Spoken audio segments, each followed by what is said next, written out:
And welcome to Rauta's second Indie 5. So what we have here is 5 albums, mostly a little bit older. There's actually one that is a more recent album, but it got into this review thingy, compilation of sorts, just because we're running out of time to review everything in their own videos. You know, only so many days in a week, yet so many albums coming out constantly.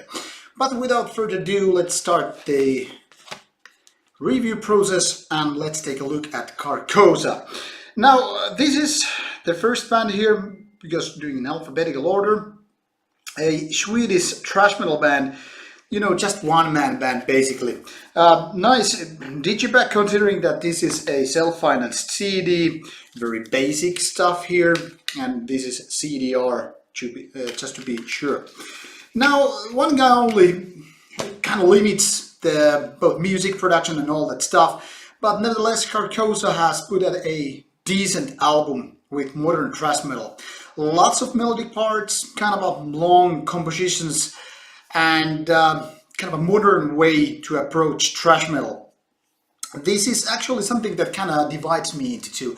On the other hand, I kind of feel like there is so much stuff that needs to be corrected with this album. You know, way too lengthy songs, and sometimes the riffs are just wandering to places which is not exactly thrash metal, because this is kind of the modern kind of metal, which combines elements from different angles. But it's also filled with quite nice amount of nice riffs also, and the vocal works are pretty decent. So while I think it needs a lot of polishing to do, it's a decent attempt to do a modern thrash metal the Swedish way, and especially it's being a one-man band. The downside is that there are no real drums, as far as I know anyway, and that kind of is a lame way to, you know, do the production when it comes to drum sounds and all that stuff. But decent vocals totally, and definitely something that creates this interest towards this band. So if this quality is already done at the debut album phase, who knows what will it be when maybe better drum set is being put into use, the songs get more, say, refining, you know, polishing here and there, and, you know, just doing a little bit more sharp work with the compositions and such. Definitely a promising band as such, but not there yet, so no cigar. Now, the second band here is Damnesty, a Finnish band with their second album called The Grand Delusion. Like Carcosa, this one is a self-financed CD, so as you can see, no label information here. A nice looking digipack, however, just lyrics on a plain, simple sheet, and, you know, CD with no gimmicks on it. Like, this is a real CD, not a pro CDR or whatever. Not that it matters so much, but because people are anyway interested in that kind of information. Damnesty style could be described as groove metal. That is, taking elements from bands like Pantera, even new metal like Slipknot and whatnot. Some could either even say that this reminds of late Metallica. That is the past thrash phase, kind of a modern Metallica phase. Now, when all these are put in the blender, that becomes Damnesty, and this is not in totally a good way.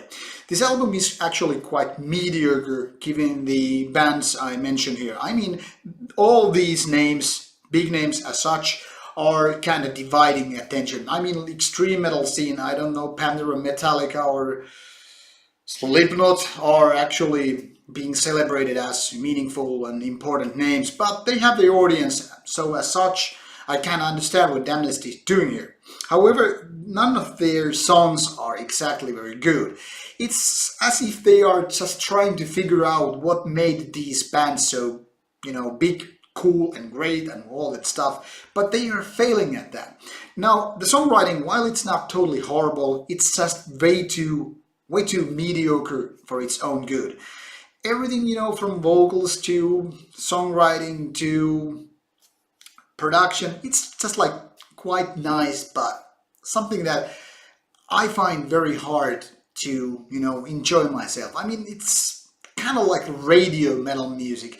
So unless you are just, you know, say, random listener listening to some random rock/metal radio station, I don't find a good excuse why would you check out Damnesty's music. It's radio metal for radio people. Take it as you will. Now, then we go to the totally different direction with Moonreich. This is a French band that has existed for 10 years, and this is their 4th album. Now, really nice looking digipack, which is so typical for Ladlow, les acteurs, les Umbrella Productions. I don't know how to pronounce it, really, so don't give a damn about it. This is their digipack. Not much to see underneath, that is. But as you can see, very thick cardboard, nice feeling, everything looks nice, just you know, marvelous. Even the booklet here, you know, fonts, layout, pictures, everything feels like this is a high quality release, which it is as a release. But music wise, well, let's put it this way. Their previous album, which came in 2015, Leaders to Pillars, that wasn't exactly a very good album. Kind of like progressive, experimental, kind of avant-garde black metal in a way. And while it had some good ideas, it was like not quite there. I mean, like more mediocre than good exactly. And that is even more with happens with this album called Fugue. You know? And the thing is, this album is just filled with over-lengthy songs, like 7 minutes to 9 minutes to 10 minutes even, and rarely, if ever, there is like good excuse to do that. I mean, every song is basically way too lengthy, and it becomes so tiresome because it's mostly not made of good riffs and ideas. Every composition feels like it's creating for musicians to musicians, you know, by us, for us, you know, kind of a like, I know how fun it is to play this 11-minute track. Meanwhile, the listener is like, dudes, you don't have the riffs what it takes to make these kind of epic compositions. Now, while the production is quite clear and good, and you know, you can pretty much figure out all the details from drums to bass to vocals and all that stuff, it doesn't help when the actual songs are not that good. It gives me the kind of a music college feeling. These guys are way too good, you know, players for their own good, because now it lacks the actual glue, the stuff, the magic that takes me with, you know, these songs, and you know, like, dude, these guys are so talented, they create these wonderful riffs. There are no wonderful riffs. Some goods here and there, but mostly it's just like maybe they should cut it like two-thirds out of the album, and it would be quite decent. Now it feels like really tiresome, like heavy in a wrong way, like burdensome, I don't know.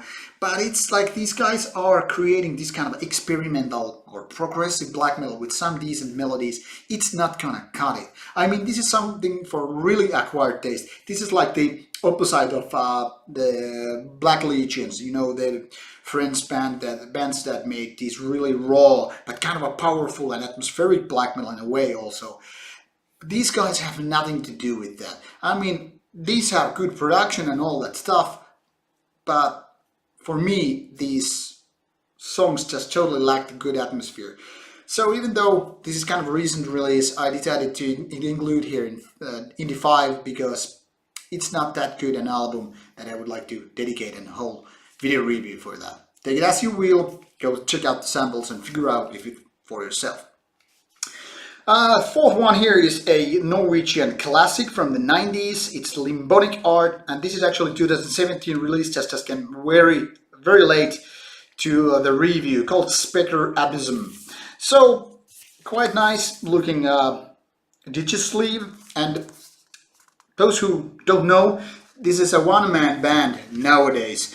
The other guy in the band left the band a couple of years ago, so it's just kind of a half of Limbonic Art what it's going on right now. People who don't know what Limbonic Art is all about, well, they shouldn't, you know, start to get to know these bands from this album. And the reason is this: while this is not a cheap ass album by no means, Diamond's doing the whole work for this band is not exactly the best there is for Limbonic Art. It's all kind of a majestic, cosmos-like, space-like feelings, lots of synths, layers, fast tempo, and becoming like this majestic piece of symphonic black metal, except it isn't really that symphonic or epic in any ways. To me, this seems like it's kind of like leftovers from Limbonic Art's best years. Every song on this album feels like, it sounds like Limbonic Art, but kind of a copycat way. I mean, it's clear that removing half of the band kind of affects the whole band and the music, and that's unfortunately what's the case here. I mean, don't take this in a totally negative way, but it feels like this band is like lacking the atmosphere and the kind of a magic stuff that was with those, you know, the golden years of Limbonic Art, like in the early or mid 90s. Well, more like late 90s actually. But the thing is, this doesn't feel like it's reaching to those same heights and levels anymore. For example, I'd rather pick one of the better albums last year, Vargrave, the Finnish one-man band, over this Limbonic Art album. I mean, even though this basically has everything there is need to have in Limbonic Art album, it's not in fact a very good album. So kind of like okay-ish, and that's it. Sorry to say that, but it's a letdown. Now, last but not least is a Turkish band. That is, if I remember correctly, this one is Yasru, and Kadehi is the name of the album. This is a very interesting one, but too bad it's not a very good album overall. This kind of, you know, gives me the pagan metal feeling, and that's basically what there is actually all about. Except one could say that this is more like folk metal, but the Turkish way. And that's one of the better things on this album. Now the thing is, everybody who knows jack crap about folk metal usually knows it means traditional music elements and the traditional music, you know, which has long history with any given culture or people's past. And that's one of the nice ideas, because this kind of gives me the idea what Turkish music is all about, and not that I claim to know anything about it. But for example, if I go to a sort of Turkish restaurant, I get the same vibes what this band is already having here. But this is with metal instruments, and you know, basically everything is quite nice here, because they are actually putting these two totally different worlds together, create one unique piece of metal. Unfortunately, unlike so many Nordic counterparts, especially, you know, Nordic countries being kind of famous for, you know, doing folk metal or folkloric metal, you know, Norway, Sweden, Finland, I don't know, lots of places really. While they have lots of this kind of a medieval feeling, even some Germans do that quite okay, even though there are really some bad names as well, Yasru is kind of a failing. I mean, they are failing in creating really captivating songs. It's like they have some understanding of this folk music, of, you know, Turkish origin, but at the same time, the songs are really lacking the passion and the magic and the something that gets me glued to the, you know, speakers. It feels like I'm gonna give these guys quite a bit of credit for creating that kind of music, because this is not a typical metal release in any way, but the whole outcome, I mean, just everything feels like this is more like a rehearsal tape, just with a better production rather than a good solid album release. So I kind of feel sorry for these guys, because I know they have put a lot of effort to you know, create this music and to make an impact with this. I'm not sure if it was late 2017 or early 2018 release, but doesn't really matter. I mean, considering all the ideas and ingredients they have here, I wish I could just, you know, say this is a damn good album. This is the better album, you know, from this given genre. But it's not. It's kind of a like mediocre folk metal album in so many ways. So unless you're really hardcore, you know, knowing about all the folk metal bands in the world and you just like Turkish music, this probably won't be your must to get kind of an album. It's just pieces are missing. This is like a puzzle that is like 80% time it's there, but then you feel kind of annoyed because you cannot finish the puzzle. So it's like close but no cigar, but a good attempt to anyway. Anyhow, all these bands are described, or well, not described, but they have links below, so in case you're interested in any of these bands, go check out their samples from Bandcamps and whatnot. And you can find homepage or Facebook links also, so don't take my word for, judging these albums in this Indie 5 review. Go check out yourself and make up your mind. But I cannot honestly recommend any of these albums with, eyes open and scout wows and whatnot, because this is just not, unfortunately, a batch of releases that is like, hell yeah, let's get them. So, thank you for watching, and as always, subscribe to the channel, click your comments, up and down votes, or whatever you need to do in order to give me some feedback, and as always, listen to some good shit, don't waste your time on crap. Thank you for watching, and see you soon. Bye bye.